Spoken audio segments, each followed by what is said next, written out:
भगवान श्री कृष्ण अर्जुन को कहते हैं अभ्यास और वैराग्य, इसके सिवा कोई दूसरा मार्ग नहीं है। वरना तुम भगवान हो, तुम चाहो तो ऐसे चुटकी बजा करके हरा दो। भगवान है, सर्वशक्तिमान है, मार दो इसे दुर्योधन को, ओम ऐंग ऐंग फ्लूंग कर दो, खत्म। भगवान को मंत्र पढ़ने में क्या है? जब ये गांव के साधारण लोग मंत्र पढ़ देते हैं, ओम ऐंग हिरिंग क्रिंग टिंग ढन ढन ढन ढन झाड़ देते हैं, तो भगवान ने झाड़ पाएगा? ठाकुर ने झाड़ पाएगा? ठाकुर मार देते सब।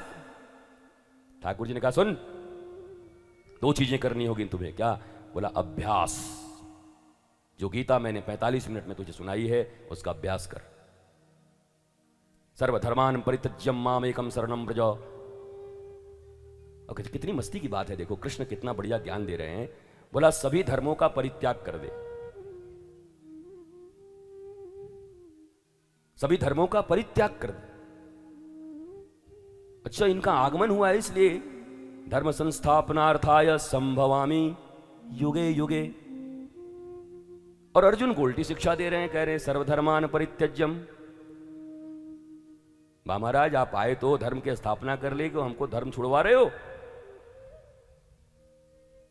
क्योंकि जब साक्षात परमात्मा हो तो धर्म उन्हीं में सन्निहित होता है। भगवान कह रहे हैं इसने धर्म के चक्कर में मत पड़, मैं खड़ा हूं, माम एकम शरणम व्रज, मेरी शरण में आ जा। कहां पढ़ता रहेगा? इतने धार्मिक किताबें हैं कि तुम्हारे खानदान को तराजू में एक तरफ डाल दूं और भारतीय धर्म संस्कृति की किताबें डाल दूं, तुम्हारा खानदान ऊपर टंग जाएगा। इतनी किताबें हैं, इतने धर्म ग्रंथ हैं, कहां से पढ़ोगे बताओ?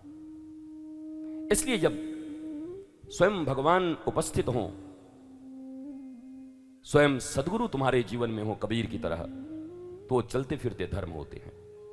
उनको फिर अलग से किसी धर्म की जानने की जरूरत नहीं होती।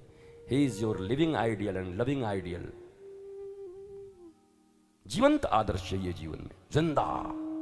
मां जिंदा, पिता जिंदा, भाई जिंदा, गुरु भी जिंदा चाहिए,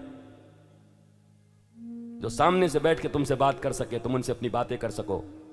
ये मेरे प्रॉब्लम्स हैं, क्या आप कुछ बता सकते हैं? अच्छा आइए कोशिश करते हैं मिलकर ठीक करने का। तो धर्म के नाम पर जो धर्म भीरुता है, धर्म के प्रति जो आपका भय है, और धर्म के नाम पर जो धंधे हैं, इनसे हिंदुस्तानियों को ऊपर उठना होगा। रियल धर्म, रियल स्पिरिचुअलिज्म, स्पिरिट शब्द से बना है स्पिरिचुअलिज्म, जिसके जीवन में उत्साह हो, स्पिरिट हो, मौज हो, मस्ती हो, आनंद हो, आह्लाद हो, ऐसी चीजें। रिलीजन और स्पिरिचुअलिज्म में बहुत अंतर है। रिलीजियस तो हैं सभी लोग, बट स्पिरिचुअलिज्म उनके जीवन में नहीं है।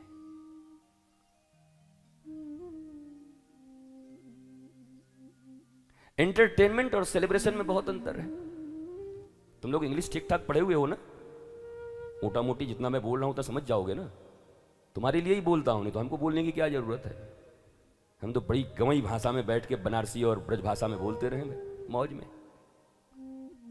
पर तुम टरटराते हो दो कौड़ी की पढ़ाई पढ़ के, तो मैं तुमको ये बताना चाहता हूं कि उस पढ़ाई में भी तुम्हारा बाप यहां बैठा हुआ है। मैंने वो सारी विद्या हासिल की है, सारे भाषाओं की 22 भाषाएं जानता हूं मैं, 22 लैंग्वेज, ताकि तुमको ये अभिमान न हो जाए कि दो चार मोहल्ले में 10 लोग तुमको सर सर कहते होंगे तो तुम सही में सर न समझने लगो अपने आप को। सर सर सर सर हो गए, सरक गए सर, कुछ नहीं होगा सर। क्योंकि डूबो एक चीज में, किसी एक चीज में डूबना बहुत जरूरी है। मुंबई में रमेश तेंदुलकर का एक बेटा था जो किसी एक चीज में डूब गया था और हाई स्कूल में फेल हो गया। और आज उसी महाराष्ट्र के हाई स्कूल में एक पूरा चैप्टर है जिसमें लिखा गया है रमेश तेंदुलकर का बेटा सचिन तेंदुलकर बनना चाहिए। वो प्रेरणा का एक ही है। वहां तो फेल हो गया, पर वो करोड़ों हिंदुस्तानियों के लिए प्रेरणा बन गया। उस समय पढ़ा नहीं पर खेला जम के, क्रिकेट का गॉड बन गए सचिन। एक साधे सब सधे, सब साधे सब जाए। बचाओ जो 10वीं क्लास फेल हो गया हो, आज 10वीं क्लास का चैप्टर उसके नाम पर चल रहा है। 10वीं क्लास उसके बिना तुम पास नहीं कर पाओगे, सचिन के बिना। और एक दिन बेचारा फेल हो गए थे, पापा फेल हो गया, बोला डोंट वरी, मारते रह, सिक्स खेलते रह। एक दिन ये जितने पास होने वाले हैं तुमको पढ़ेंगे सब इसी में बैठ के।